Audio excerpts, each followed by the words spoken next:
Insomma, che la MotoGP sia noiosa non lo possiamo proprio dire, perché da 2 weekend che succede di tutto. Caso Martin, vittoria Aprilia, Ducati e i giapponesi che si avvicinano, e adesso vediamo tutto nel post GP.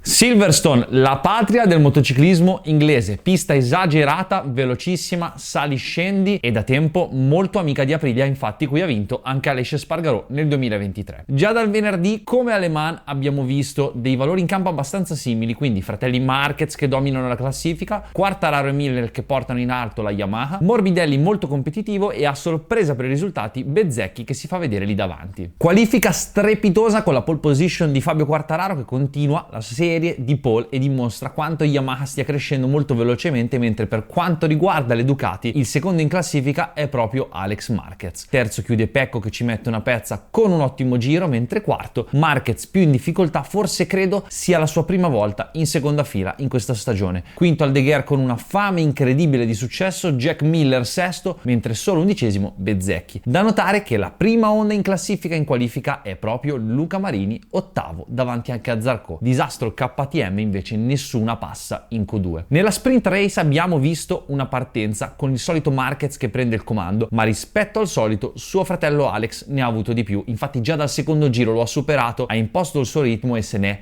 andato a vincere la sua prima sprint race. Le cose più interessanti sono nelle retrovie, perché Bezzecchi dall'11ª posizione ha fatto una rimonta incredibile ed è arrivato alle spalle del podio. Quarto, sorpassando Quartararo, Bagnaia di Giannantonio, e a proposito di Bagnaia, il suo non piacergli le sprint e le difficoltà dell'ultimo periodo, dopo il weekend nero di Le Mans, anche qui insomma non è stato un granché, ha fatto una fatica incredibile a rispondere agli attacchi degli avversari, infatti è stato superato da tutti nel gruppetto tranne da Quartararo. Terzo gradino del podio per Di Giannantonio, ottima gara che però non è riuscito a replicare il buon risultato nella gara lunga. E simpatica questa cosa di Alex Marquez, che è sempre stato additato dall'opinione pubblica il fratello di quello buono, mentre ora a suon di risultati si sta guadagnando una posizione da vero leader, ed è proprio lui che dalla prima posizione nella quale ha concluso la sprint race comanda anche la partenza di gara 1, solo che non è durato molto. Infatti alla prima staccata, non appena toccato il freno, gli si è chiuso lo sterzo praticamente da dritto, cadendo a una velocità incredibile e la moto è volata negli air fence. Quella è proprio una caduta determinata dalla gomma fredda, infatti, che poi si è visto durante la gara. Il vento ha influito moltissimo sia sul comportamento delle moto che sul consumo delle gomme. Oltre alla caduta di Alex, l'inizio della gara è stato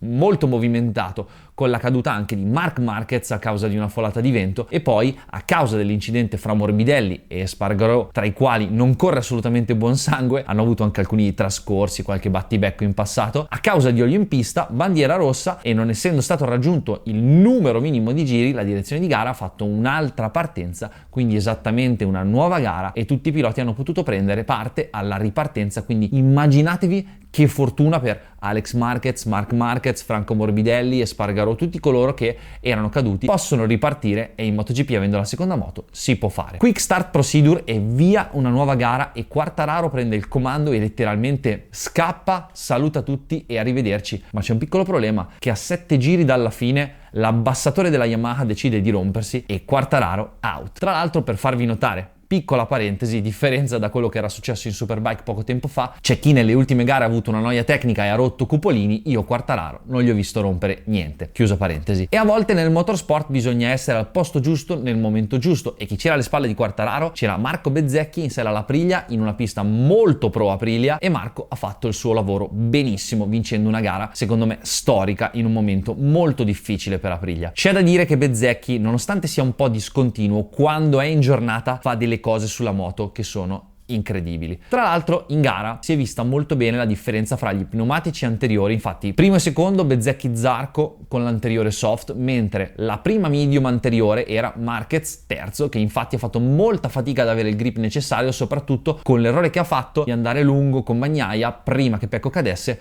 Ha spinto molto per recuperare, chiedendo troppo e pagando questa cosa a fine gara. Mi spiace molto per Pecco, perché eccetto il risultato di ieri nella sprint è caduto un'altra volta facendo un un altro zero e buttando ancora ombra e buio in una situazione che sembra non voglia finire. Io l'ho sempre detto, vale per tutti, anche in altre situazioni, anche in Superbike, i piloti non si rintronano da una gara con l'altra o da un anno con l'altro, semplicemente è una questione di situazioni e di testa, e in questo caso credo che la testa faccia tantissimo, e spero che se in questa prima parte di stagione Pecco abbia sofferto un sacco la pressione del suo compagno di squadra, la pressione del dover vincere per forza perché stai vincendo sempre meno, adesso che in classifica è lontano, non deve lottare per il mondiale, non ha più niente da perdere, spero che possa concentrarsi un po' meglio, mettersi in dubbio, mettersi in gioco e tornare ad essere competitivo, magari non da vincere il mondiale, ma da fare la presenza fissa sul podio. Nonostante abbia vinto Bezzecchi, c'è un altro personaggio da tenere in considerazione nell'analisi di questo weekend di Silverstone ed è proprio Johann Zarco, perché ancora una volta si è dimostrato la prima Honda ed è il segnale che questa moto sta crescendo. È vero, hanno le concessioni e tutti lavorano, però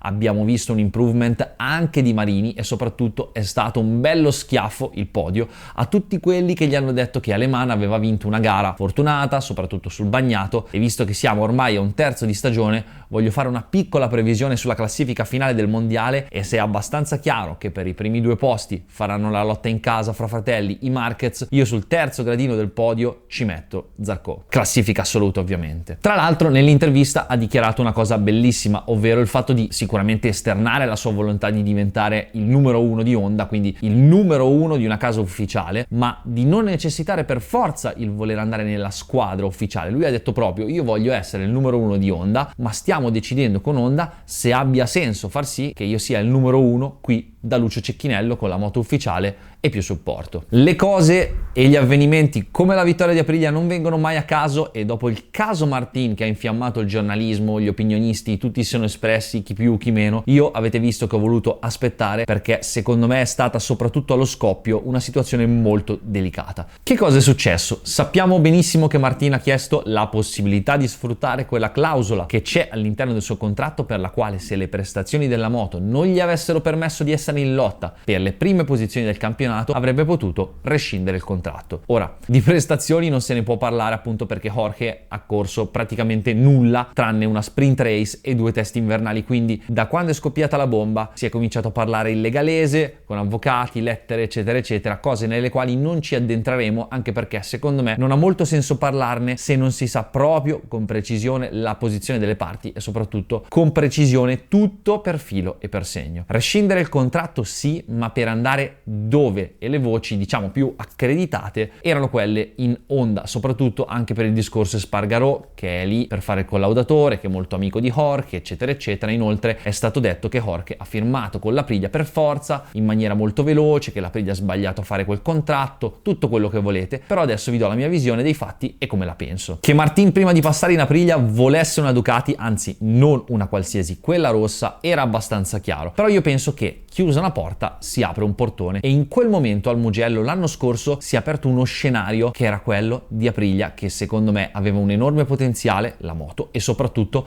non era il classico percorso predestinato. Era l'allineamento degli astri, l'incontro di un sacco di vicissitudini ed eventi che portavano il campione del mondo, anche se ancora non si sapeva, a bordo della Aprilia, casa italiana con una storia incredibile, soprattutto nell'era dei due tempi, e che in MotoGP lotta per vincere il suo primo mondiale. Da pilota, secondo me questa è una grande opportunità perché hai la possibilità di entrare nella storia. Che cosa voglio dire? Che con la Ducati, fra virgolette, ci hanno vinto tutti nell'ultimo periodo. Jorge ci ha vinto il mondiale, ma se tu vinci il mondiale con l'Aprilia, questa cosa ha un altro peso e spero che conveniate con me in questo. E questa cosa a Noale la sapevano, la sanno bene, e da quando Jorge ha firmato è iniziato un sogno per una piccola casa come Aprilia, e dico piccola perché rispetto a Honda, rispetto a Yamaha sono più piccoli. È un grande sogno avere il campione del mondo in carica, sogno che si avvicina alla realtà quando hai la consapevolezza di avere una moto che magari ad oggi non è la Ducati, ma che è assolutamente competitiva, e se lo sviluppo viene portato avanti nella direzione giusta,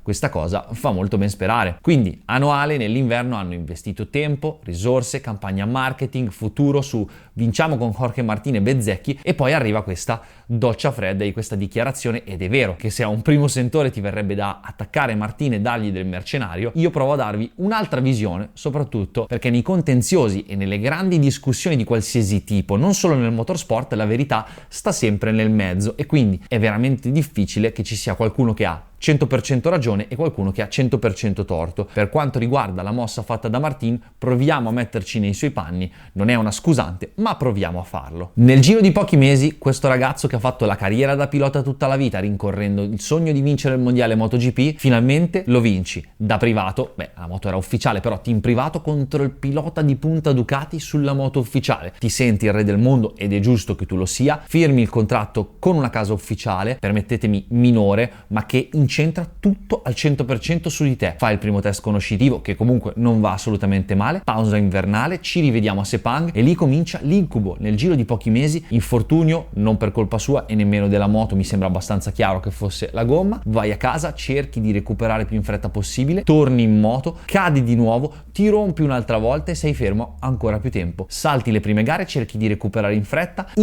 arrivi in Qatar, fai la sprint race, unica gara conclusa, e poi nella gara lunga succede il patatrac, infortunio gravissimo e stop lungo. Quindi immaginatevi per un momento di entrare nella testa di un pilota e nella sua situazione, quindi campione del mondo in carica, con infortuni vari da recuperare, non ancora risolti, in ospedale in Qatar da solo, con il suo futuro che si sta sgretolando e la casa che ha incentrato tutto su di lui. In quel momento faceva molta fatica, Bezzecchi ancora non aveva assolutamente ingranato, e il cervello del pilota ti fa pensare determinate cose, ovvero quello di trovare soluzioni alternative a raggiungere il tuo unico scopo, che è quello di vincere. Spesso questo errore viene fatto da molti piloti, e l'ho fatto anche io nel mio piccolo e in situazioni molto meno importanti, ma il fatto di scegliere con il paraocchi determinate strade, tralasciando o non vedendo tutto quello che di buono c'è, delle persone che ti stanno intorno, che ti supportano, e spoiler, al 99% dei casi questa cosa non paga mai. Detto questo, il rapporto fra Martin e Aprilia è recuperabile? Non lo so, sicuramente non è rose e fiori, ma come ha dichiarato Rivola è un bel messaggio per Jorge, per fargli vedere che la moto è competitiva, quindi lato Aprilia sicuramente c'è della volontà. Se ci sarà anche lato Martin, potranno magari venirsi incontro e racconteranno questa storia come un brutto ricordo e ci scherzeranno sopra godendo dei risultati che avranno fatto. A proposito di Aprilia, a proposito di collaudatori, spesso Savadori è stato criticato sul fatto di non essere competitivo, che cosa serve un collaudatore così. Innanzitutto, in un mondo dove se non sei competitivo vieni tagliato fuori, state tranquilli che una casa come Aprilia non pagherebbe, non farebbe girare un collaudatore se non portasse effettivamente un beneficio. Inoltre ricordatevi che quando i collaudatori corrono sono lì per fare un lavoro ben preciso, che è diverso dal usiamo quello che funziona e facciamo performance. Di chi abbiamo parlato poco è proprio di KTM, appunto perché c'è veramente poco da dire. La crisi aziendale sicuramente influisce molto sulla situazione, sui risultati,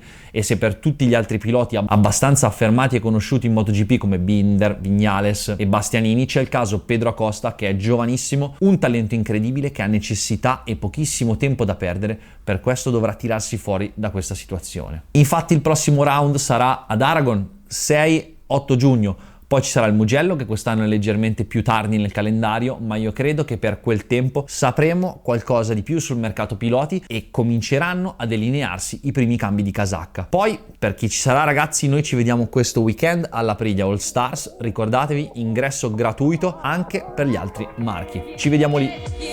Ciao!